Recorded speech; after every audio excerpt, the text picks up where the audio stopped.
Halo sahabat Hobis, terima kasih sudah klik video ini. Dan di video ini kita akan membahas ciri-ciri anubias yang prospek. Seperti apa ciri-ciri anubias yang prospek? Sama-sama kita simak videonya.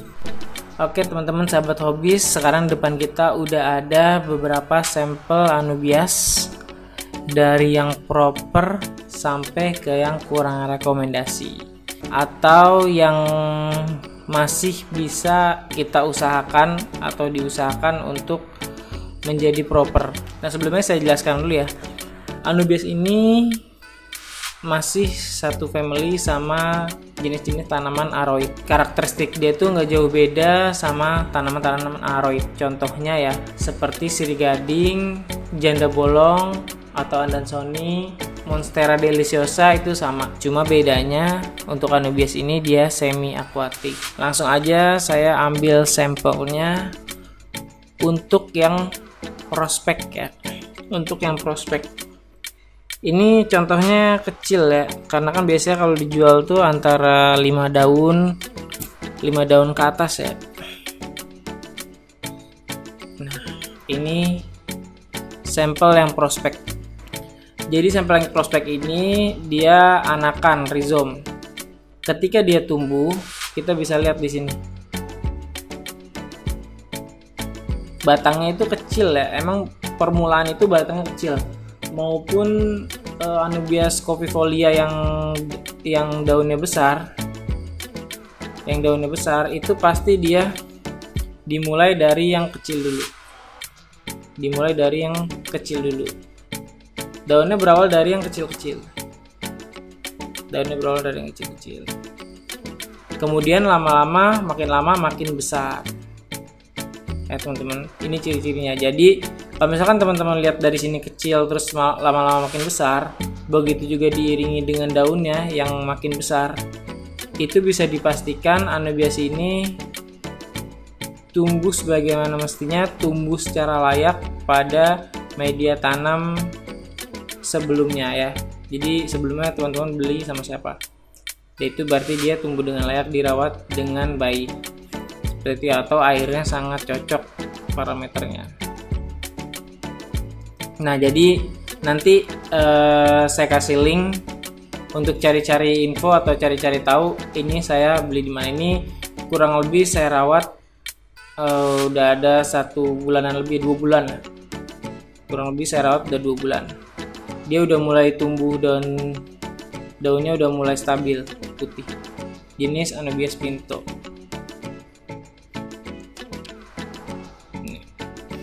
Jadi seperti ini ya, nanti linknya saya cantumkan di deskripsi untuk teman-teman cari informasi tentang anubias yang proper dan prospek seperti ini. Nah kalau satu lagi teman-teman, kalau misalkan prospek kayak gini, teman-teman lihat di akar depannya ini.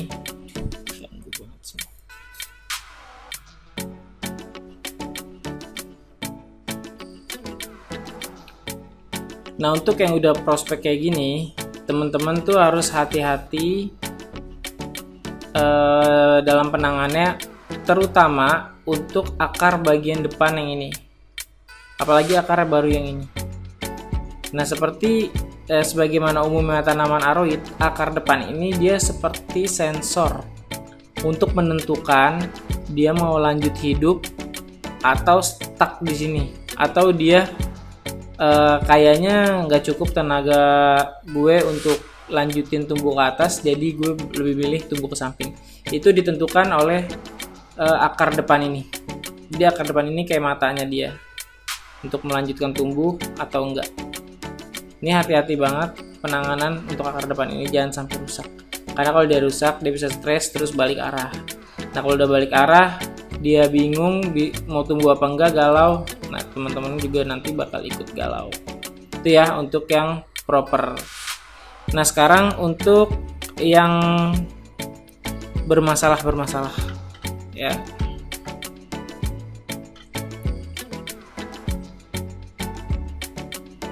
Nah ini yang sedikit ya teman-teman harus teliti.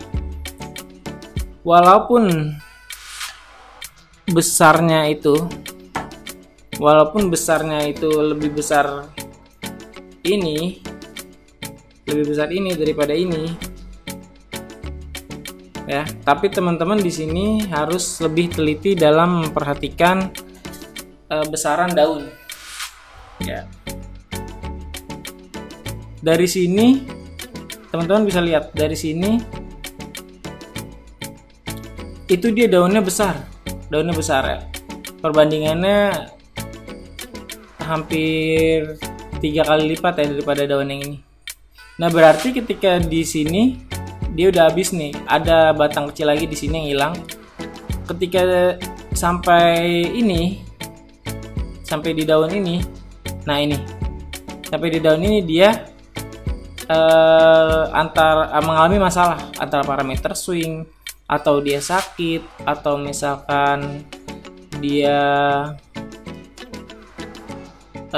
ketutup sama temannya. Yang pasti yang jelas di sini dia pernah mengalami masalah pada saat daun di sini, atau mungkin kondisi media tanamnya lagi nggak stabil. Intinya banyak faktor penyebabnya ya.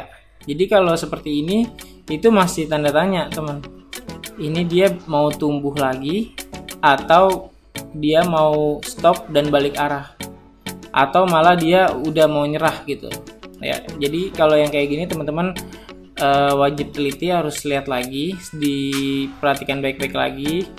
Kalau bisa diminta jaminan aja dari sellernya. Kalau seller udah bisa jamin ya nggak jadi masalah ya. Cuman sekali lagi kita nggak boleh egois juga, karena Anubias ini bisa berbeda banget tumbuhnya kalau misalkan dia nggak cocok. Ingat ya, kita juga nggak boleh egois sebagai buyer itu ya. Jadi ini untuk contoh yang sedikit bermasalah, tapi dengan seperti ini itu sebenarnya bisa ada solusinya lagi, ya. Kalau gini kan dia daunnya udah mulai rusak ya, udah tua, udah paling belakang. Ini kita bisa copot cara gini, kita bisa copot supaya nanti energi dia itu tersalurkan ke tunas ini. Nah, ini sebenarnya calon tunas ya, cuman karena penanganannya kurang, dia jadi mungkin bisa jadi tunas, mungkin juga enggak kalau udah kayak gini ya. Tapi mudah-mudahan sih jadi tunas. Biasanya kalau di sini kecil, berarti di sini udah mau muncul tunas-tunas. Kalau dia running atau beradaptasi. Itu ya teman-teman untuk yang ini. Jadi solusinya kalau misalkan tanamannya begini, daunnya masih sehat tapi kuntet atau kecil, teman-teman kotekin aja di sini. Kotekin aja daun-daun yang udah kelihatan sakit atau jadi penyebab masalahnya dia. Kan kalau kayak gini kayak semacam orang aja teman-teman. Kalau misalnya dia sakit, otomatis energi yang dikeluarkan sama Anubias ini dikeluarkan dulu untuk yang sakit ini sebelum dia tumbuh ke atas. Itu ya. Jadi ini solusinya kita buang-buangin dulu. Jadi kalau di bawah kayak gini kena akar kayaknya enggak. Jangan dulu deh tuh. Ada akar depan ya. Ini akar depan yang tadi saya jelasin, jangan sampai dia keganggu. Berarti ini udah cukup satu aja dulu. Di sini nanti kita lihat lagi perkembangan berikutnya. Itu untuk tadi contoh yang masih bisa ditanganin.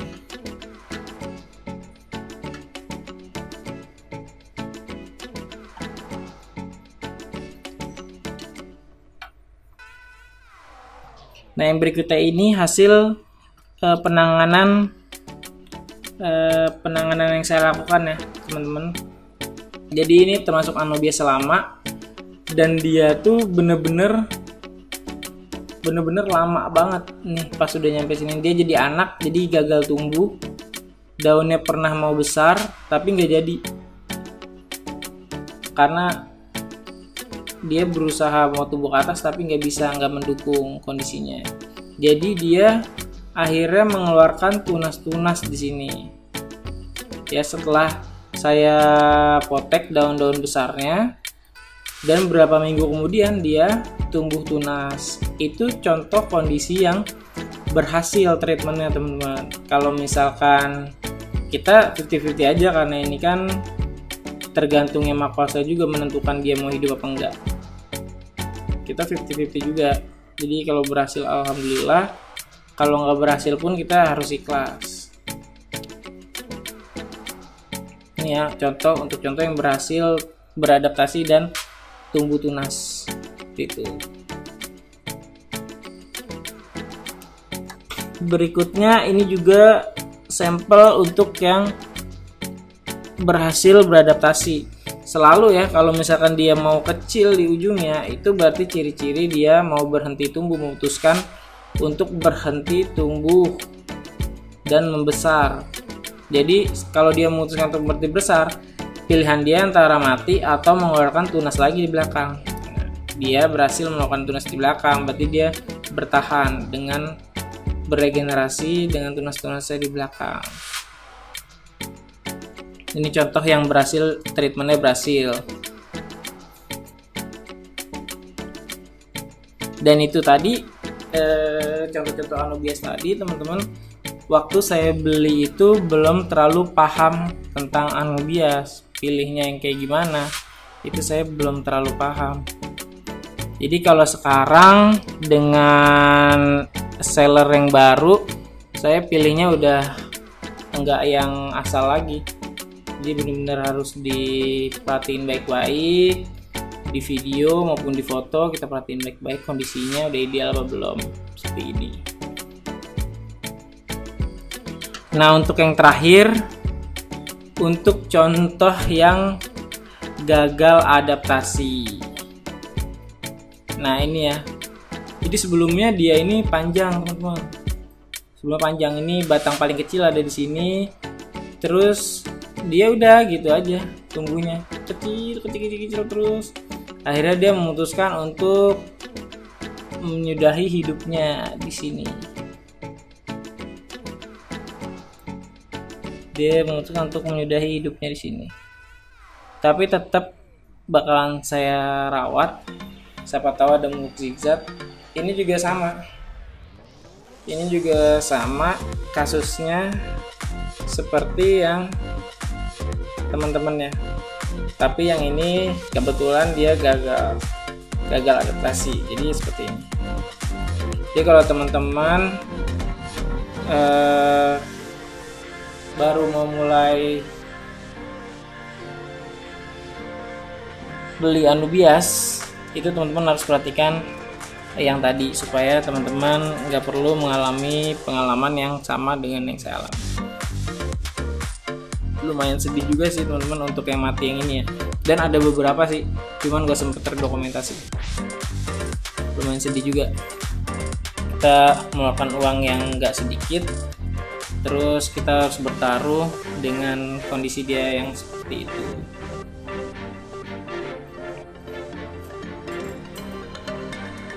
Sampai di sini dulu informasi yang dapat saya paparkan pada video ini.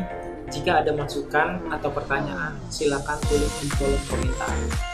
Jika video ini bermanfaat untuk teman-teman, silakan like dan subscribe untuk mendukung channel ini. Dan jangan lupa pesan dari saya teman-teman, serius itu penting karena ini hobi bukan nyanyi. Sampai ketemu lagi di video berikutnya.